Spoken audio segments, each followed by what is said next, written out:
Hello friends, जय माता दी। आशा करती हूँ आप सभी लोग स्वस्थ होंगे और मस्त होंगे।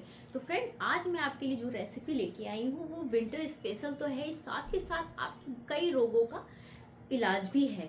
तो वो रेसिपी है एनर्जी बार। तो चलिए झटपट बनाना स्टार्ट करते हैं।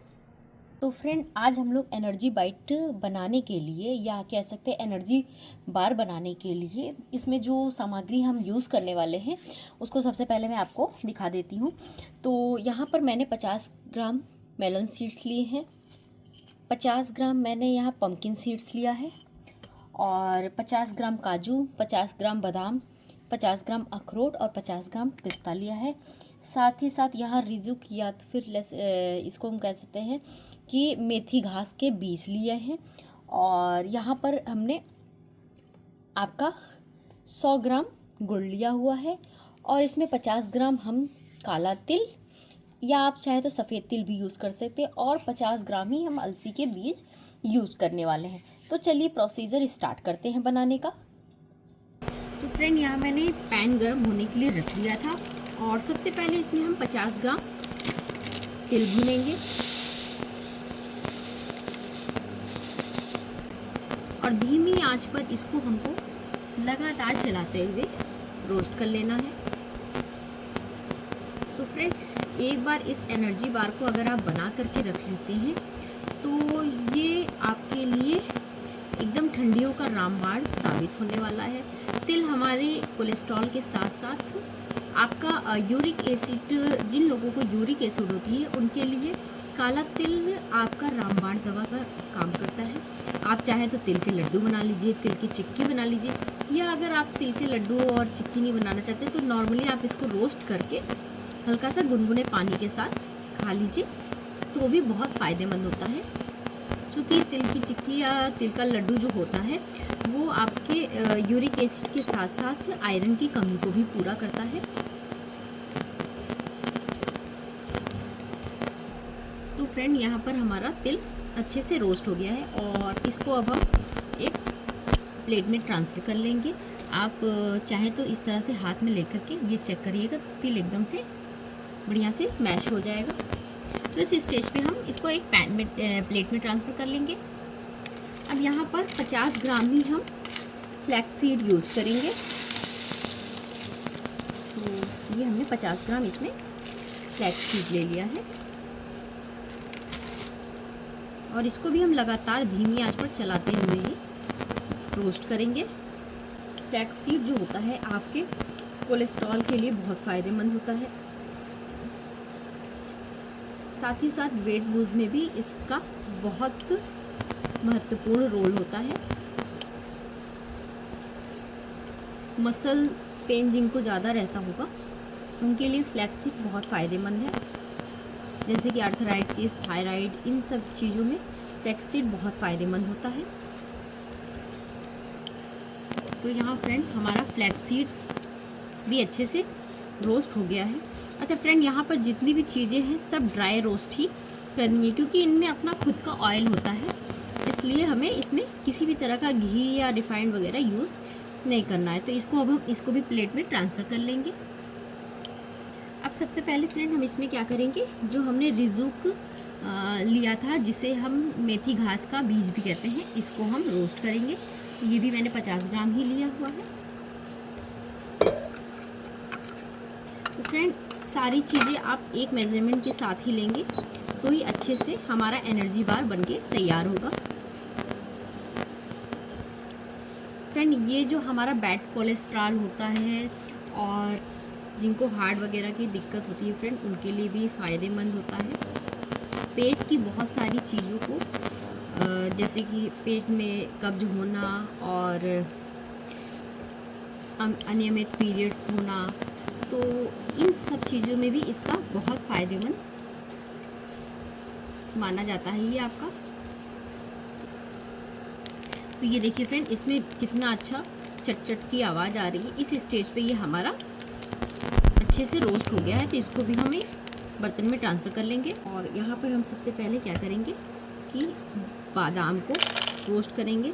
तो बादाम भी हम ड्राई रोस्ट ही करेंगे। यहाँ मैंने बादाम को छोटे छोटे टुकड़ों में कट कर लिया है। आप चाहें तो पहले रोस्ट कर लीजिए फिर कट करिए। मैंने यहाँ पर आसानी के लिए पहले कट कर लिया है, फिर रोस्ट कर रही हूँ। बादाम डाल दिया है। अब गैस की फ्लेम को हम ऑन कर लेंगे और उसके बाद इसको हम लगातार चलाते हुए इसको भी रोस्ट कर लेंगे। जब ये रोस्ट हो जाएगा तब इसी में हम इसको रिमूव नहीं करेंगे पैन को, इसी में हम काजू और जो बाकी नट्स हैं वो इसमें ऐड करके रोस्ट कर लेंगे। तो फ्रेंड यहाँ पर हमारा बादाम रोस्ट हो गया है। अब धीरे धीरे करके इसमें हम सारे ड्राई फ्रूट्स ऐड कर देंगे। तो मैंने यहाँ पर आपका अखरोट, काजू और पिस्ता दानों को मैंने 4 पार्ट में डिवाइड कर दिया है और इसको भी हम लगातार चलाते हुए रोस्ट करेंगे।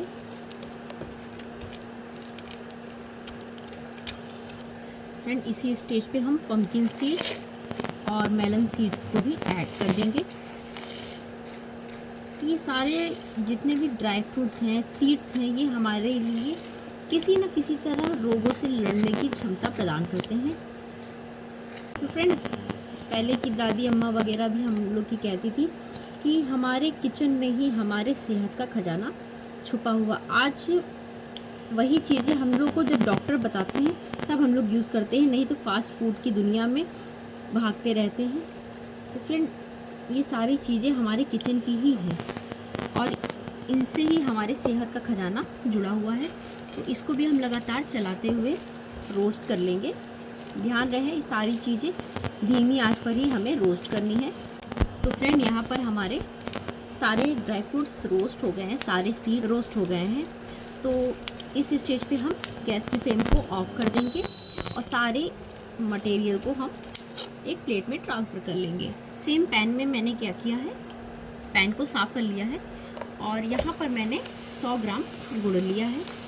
तो हमेशा गुड़ चाहे आप चिक्की बनाने के लिए लीजिए, चाहे लड्डू बनाने के लिए लीजिए, चाहे एनर्जी बार बनाने के लिए लीजिए, चक्की वाली गुड़ का ही यूज़ करिए। ये बहुत अच्छा माना जाता है और इससे चिक्की हो, गुड़ हो, चिक्की हो, लड्डू हो या एनर्जी बार हो, बहुत अच्छा बन के तैयार होता है। इसमें मैं थोड़ा सा पानी ऐड करूँगी, पानी बहुत ज़्यादा ऐड नहीं करूँगी। 2 चम्मच के करीब मैंने यहाँ पानी ऐड किया है और गैस की फ्लेम को धीमी आंच पे कर दूँगी। तो यहाँ पर जब तक हमारा गुड़ मेल्ट हो रहा है तब तक हम क्या करेंगे, एक पाटे पर घी से ग्रीसिंग कर लेंगे। आप चाहें इस पर बटर पेपर लगा के ग्रीसिंग कर लीजिए। बटर पेपर को मैं तो फ़िलहाल इसको डायरेक्ट ही ग्रीस कर रही हूँ, इससे इजी रहता है छुड़ाने में और इजी निकल जाता है। और अब हम क्या करेंगे, एक बेलन लेंगे और बेलन को भी अच्छे से ग्रीस कर देंगे। ध्यान रहे बेलन को ग्रीस करना इसलिए ज़रूरी है, अगर आप बटर पेपर नहीं लगा रहे हैं तो बेलन जब आप ग्रीस कर लेंगे तो बेलन पे चिपकेगा नहीं। ग्रीस करके साइड में कर लीजिएगा। और साथ ही साथ एक स्पैचुला लिया है मैंने, इस स्पैचुला को भी ग्रीस कर दिया ताकि जब हम स्प्रेड करें तो इस पर भी चिपके नहीं। तो ये सारी चीज़ों को पहले से आप रेडी करके रख लीजिएगा, क्योंकि जब हमारा गुड़ पक जाएगा तो हमको ग्रीस करने का समय नहीं मिलेगा। तो ये देखिए फ्रेंड, यहाँ पर घी अच्छे से मेल्ट हो गया है और इसको हमको बस थोड़ा सा और पकाना है। ये देखिए, और इसमें हम क्या करेंगे, जब घी हमारा अच्छे से मेल्ट हो गया है तो इसी स्टेज पर 1 चम्मच इसमें घी ऐड कर देंगे। इससे शाइनिंग बहुत अच्छी आती है। तो पूरे रेसिपी पे हमने यहाँ पर सिर्फ 1 चम्मच घी ही यूज़ किया है। अब इसमें 1-2 चीज़ें हम और मिलाएंगे। तो यहाँ पर मैं 1 चम्मच सोट पाउडर ऐड कर रही हूँ। ये ऑप्शनल है, आप चाहें तो इसमें मिला लीजिए, चाहें तो स्किप कर दीजिए। साथ ही साथ मैं यहाँ पर 4-5 बूंद हल्दी के डाल रही हूँ। मैं बूंद इसलिए कह रही हूँ क्योंकि मैं यहाँ लिक्विड वाली हल्दी यूज़ कर रही हूँ। ये आयुर्वेदिक हल्दी है, आप इसकी जगह कच्ची हल्दी का भी यूज़ कर सकते हैं। और इसको हम लगातार चलाते हुए पकाएंगे।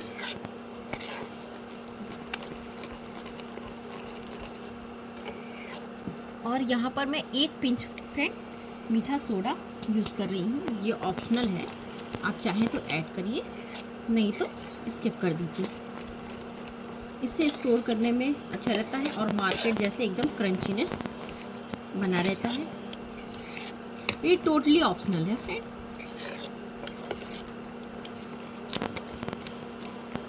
आप इसे एक बार बना लेंगे तो महीने भर आराम से खा सकते हैं।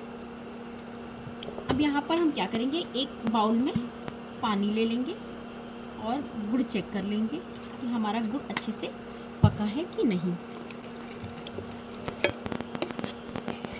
अभी ये फ्लोइंग कंसिस्टेंसी में है।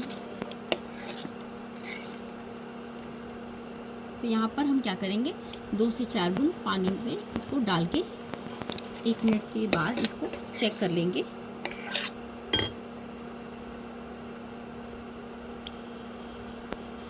तो ये देखिए फ्रेंड, इस तरह से खींचेंगे, ये आपकी चाशनी परफेक्ट बन करके तैयार हो गई है।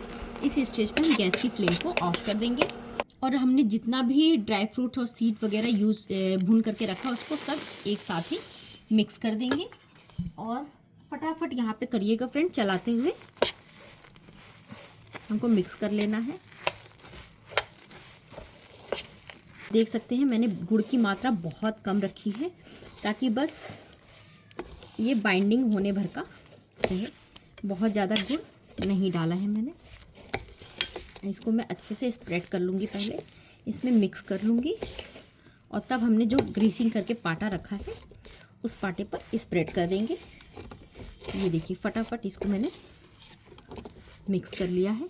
तो ये देखिए फ्रेंड, हम सारा मिक्सचर पाटे पर स्प्रेड कर देंगे। तो आप चाहें तो इसको 2 पार्ट में ही कर सकते हैं, चाहे 1 पार्ट में ही आप इसको स्प्रेड कर दीजिए। तो इस तरह से प्रेस करते हुए चारों तरफ से बराबर कर लीजिए पहले, ताकि कोने हमारे अच्छे से बन सके इस तरह से। उसके बाद हम क्या करेंगे, इनको पहले मैं इस तरह से चारों कोनों को अच्छे से सेट कर रही हूँ। और अब जो हमने ग्रीस करके बेलन रखा हुआ था उससे इस पे बेलन चला देंगे। ये देखिए, तो आपको जितना पतला चाहिए उतना पतला आप इसको घुमाते हुए कर लीजिए।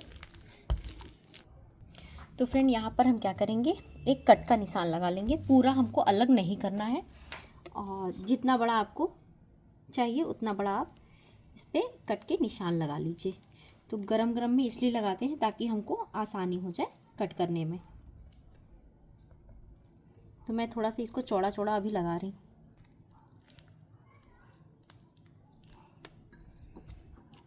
अब इस किचन टॉप पर हम इसको करीब 1 घंटे के लिए ऐसे ही छोड़ देंगे, ये अच्छे से सेट हो जाएगा।